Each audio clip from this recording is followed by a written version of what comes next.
Hello friends, welcome to your प्रतिदि competitive classes. दोस्तों, myself doctor Poonam Sharma. आज अपन बाकी के क्वेश्चन पार्ट 5 में डिस्कस करते हैं। UGC NET JRF sociology paper second, June 2018। दोस्तों, स्टार्ट करते हैं question number 41।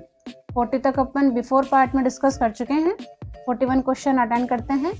Which technique is used the quantitative method on documents to reduce the possibility of impressionistic distortion? ठीक है, वो ये कह रहा है कि प्रभाववादी विकृति की संभावना को कम करने के लिए अभिलेखों पर, ये आपका क्वेश्चन यहाँ से निकलेगा, अभिलेखों पर मात्रात्मक पद्धति में किस तकनीक का उपयोग किया जाता है।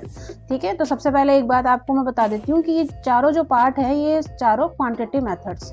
ठीक है, चारों में क्वांटिटी मेथड्स है। क्वांटिटी मेथड जिसमें काउंट कर सकते हैं 1 2 3 4 5। ठीक है, लाइक दैट।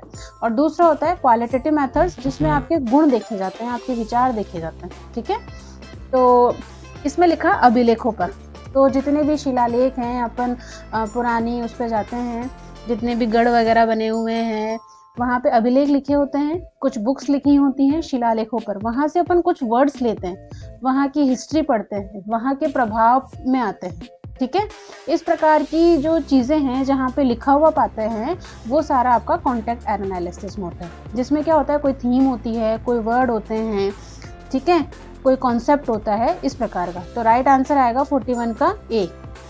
नेक्स्ट क्वेश्चन लेते हैं। 42 नंबर का क्वेश्चन है अपना। क्वेश्चन ये कह रहा है, हु हैज डेवलप, ये किसने डेवलप किया, a variation of the life history. ठीक है, अप्रोच कॉल लिटरली फॉलोरिस्ट। इसके ऑप्शन है Thomas and Znaniecki, Dolby, Burton and Freeman. ये जो है लाइव हिस्ट्री के बारे में जो चर्चा हो रही है, लाइव हिस्ट्री के जीवन वृत्त के दृष्टिकोण, जिसे साहित्यिक लिटरली फॉलोरिस्ट कहते हैं, उसका राइट आंसर आएगा डॉल्बी। ठीक है, ये आपको एज इट इज याद रखना होगा। इसमें दो शब्द हैं, एक तो लाइव हिस्ट्री है, एक लिटरली फ्लोरिस्ट है। ठीक है, लोक गाथा जो होती हैं, पुराने साहित्य लिखे होते हैं, वो सारी चीजें। राइट आंसर आएगा बी।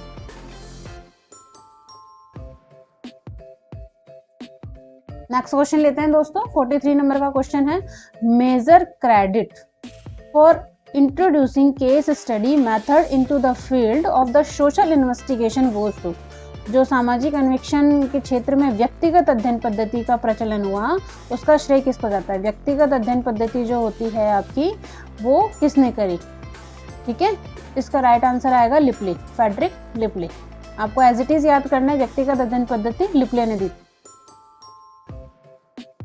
नेक्स्ट क्वेश्चन लेते हैं दोस्तों। 44 नंबर का क्वेश्चन अटेंड कर रहे हैं अपन। Validity in social research indicates which one the following. ठीक है, ये क्वेश्चन ये कह रहा है कि सामाजिक अनुसंधान में वैधता, ठीक है, जो वैधता है, वैलिडिटी, वो किसको इंडिकेट कर रही है, किसको प्रदर्शित कर रही है, किसको सूचना दे रही है। ठीक है, पहला आपका ऑप्शन है to which extend a measure process of quality being true, और दूसरा ऑप्शन है a test to throw the measure what it set out to measure, यानी एक सीमा तक मापन सत्य होने की गुणवत्ता रखता है। पहला आपका क्वेश्चन ये जो ऑप्शन है ये कह रहा है कि एक लेवल तक सत्य होने की गुणवत्ता रखता है, और दूसरा ये कह रहा है कि एक टेस्ट जो होता है वो मापन टेस्ट लेने तक की योग्यता रखता है। ठीक है, अब वैलिडिटी में क्या होगा, वैलिडिटी जब होगी जब अपन उसको प्रॉपर वे में उसका टेस्ट ले लेंगे, उसका परीक्षण ले लेंगे। तो यहाँ दोनों ऑप्शन करेक्ट है। इसका राइट आंसर आएगा 43 का थर्ड।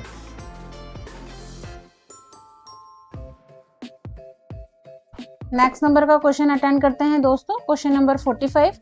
क्वेश्चन नंबर ये कह रहा है, when the same test is completed by the same people on 2 different occasions it is called. यानी कि एक ही टेस्ट को कुछ लोग 2 बार टेस्ट कर रहे हैं, एक ही किसी कंटेंट को, एक ही किसी चीज को काफी सारे व्यक्ति 2 बार टेस्ट कर रहे हैं, इस वाली पद्धति को क्या कहेंगे। ठीक है, हिंदी में भी पढ़ लेते हैं। जब वही परीक्षण 2 भिन्न भिन्न अवसरों पर उन्हीं लोगों द्वारा पूरा किया जाता है तो उसे क्या कहा जाता है।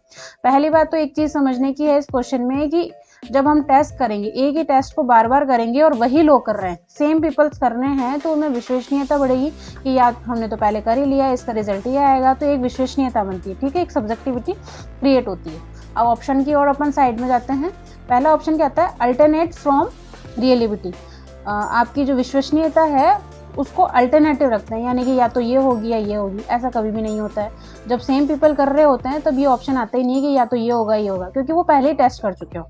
दूसरा ऑप्शन है आपका है स्प्लिट हाफ रियलिटी, यानी कि आपकी विश्वसनीयता को कुछ भागों में बांट देते हैं, यानी कि थोड़ा थोड़ा हो सकता है, थोड़ा तो ये हो सकता है, थोड़ा ये रिजल्ट हो सकता है, इस प्रकार के रिजल्ट को स्प्लिट कहते हैं। तो ये ऑप्शन भी नहीं होगा। थर्ड नंबर का जो ऑप्शन है वो ये है टेस्ट रीटेस्ट रियलिटी, यानी कि एक बार अपन टेस्ट कर चुके हैं, सेम ही चीज़ को अपन दोबारा रीटेस्ट करेंगे, तो ये विश्वसनीयता आती है। और फोर्थ नंबर का है डबल रियलिटी, यानी रियलिटी जो है आपकी विश्वसनीयता वो 2 बार आएगी। तो 2 बार जो विश्वसनीयता आएगी वो किस बेस पे आएगी, जब उसके आप 2 बार टेस्ट कर चुके होंगे। तो इसका जो राइट आंसर आएगा वो आएगा टेस्ट रीटेस्ट रियलिटी। दोस्तों क्वेश्चन नंबर 46 अपन अटेंड करते हैं। 46 ये कह रहा है सम और square of deviation from the central tendency, example like that x bar and md is called, यानी कि केंद्रीय प्रवृत्ति में x बार और md के विचलनों के वर्गों का योग क्या कहलाता है। तो सबसे पहले अपन बात करते हैं क्वेश्चन 46 के question number option number part 1 की ए की। ये क्या कहता है, मीन डेविएशन। मीन तो आपने पढ़ा ही होगा, मीन मोड मीडियम। मीन के अंदर क्या होता है कि यहाँ पे नंबर ऑफ टोटल होता है और यहाँ पे नंबर ऑफ टोटल होता है, ये होता है आपका मीन। दूसरा आपका ऑप्शन हुआ वेरिएंस। वेरिएंस में क्या होता है कि जितनी भी सेंट्रल टेंडेंसी में हम निकालते हैं डेटा, उन सब के योग, उन सब के प्लस को, उन सब के टोटल को वेरिएंस कहते हैं। नेक्स्ट आपका ऑप्शन आता है, थर्ड पार्ट है आपका स्टैंडर्ड डेविएशन, मानक विचलन। मानक विचलन क्या कहते हैं कि डेटा सेट के जो प्रसरण है, जो डेटा अपन ने लिया है, कलेक्ट किया है, इसके सेट का जो अपन प्रसरण कर रहे हैं, जो वेरिएंस अपने पास आ रहे हैं, उनके वर्गमूल को, ठीक है। जैसे 25 है तो 25 का वर्गमूल क्या आएगा, 5। तो ये आपका होता है मानक विचलन। और नेक्स्ट आपका जो ऑप्शन आया है वो आया है विचलन अनुपात। विचलन अनुपात के अंदर ये होता है कि जो भी आपके डेटा आते हैं, जो भी आपके डेटा है x, y, z, इन सब के योग करने के बाद उनको जो डिवाइडेशन किया जाता है अनुपात में, वो आपका विचलन आता है, यानी कि प्रसरण का एक पार्ट हो गया है। विचलन अनुपात प्रसरण का, वेरिएंस का एक पार्ट हो गया है। इस क्वेश्चन का राइट आंसर आएगा बी। 46 नंबर के क्वेश्चन का राइट आंसर आएगा B. Got it. Next question देखते हैं दोस्तों। Question number 47। क्वेश्चन नंबर 47 ये कहता है a value of array the such the half of the items are above the half below it the value is called, यानी कि कह रहा है कि यहाँ पे कुछ नंबर्स हैं, इसमें आधे तो ऊपर रह गए और आधे नीचे रह गए। इस वाली कंडीशन को अपन क्या कहते हैं, तो इस वाली कंडीशन को अपन कहते हैं मीडियन, माध्यिका। माध्यिका का सूत्र क्या होता है, n+1/2। Got it. इस क्वेश्चन का राइट आंसर आएगा माध्यिका। अब बात कर लेते हैं मोड की। बहुलक। बहुलक में क्या होता है, एक नंबर की बारंबारता होगी, जैसे 1, 4, 1, 6, 1, 8। तो एक नंबर की जो बारंबारता आई वो कहलाएगा आपका मोड। नेक्स्ट आपका कहते हैं मीन। मीन के क्या होते हैं, जितने भी नंबर्स दिए हुए हैं इन सब का टोटल कर देंगे और एक यहाँ आ जाएगा नंबर ऑफ टोटल की। 10 नंबर्स हुए हैं तो 10, उसका इसमें डिवाइडेशन कर देंगे तो ये मीन आ जाएगा। फिर आपका कहते हैं जियोमेट्रिक मीन, ज्यामिति माध्य। ज्यामिति माध्य में क्या होता है कि जो माध्य अपन ने निकाला है गुणात्मक तथ्य, उनके गुणनफल को n के बराबर लेते हैं, यानी a बराबर a+b। इस प्रकार के माध्य को ज्यामिति माध्य कहेंगे। 47 नंबर का क्वेश्चन आएगा, इसमें आएगा माध्यिका का। ध्यान रखना कि जब नंबर्स ऊपर, कुछ ऊपर में काउंटिंग हो जाएंगे, कुछ नीचे में काउंटिंग हो जाएंगे, बीच वाला जो नंबर निकलेगा वो आपका मीडियन निकलेगा। राइट आंसर आएगा मीडियन। दोस्तों अपने स्टडी को कंटिन्यू करते हुए बूस्ट अप कीजिए, सफलता आपकी ही है। डेफिनेटली आप सफल हो जाएंगे। आशा करती हूँ आपको वीडियो पसंद आया होगा। Thanks for watching video. Please like और सब्सक्राइब कर दीजिएगा।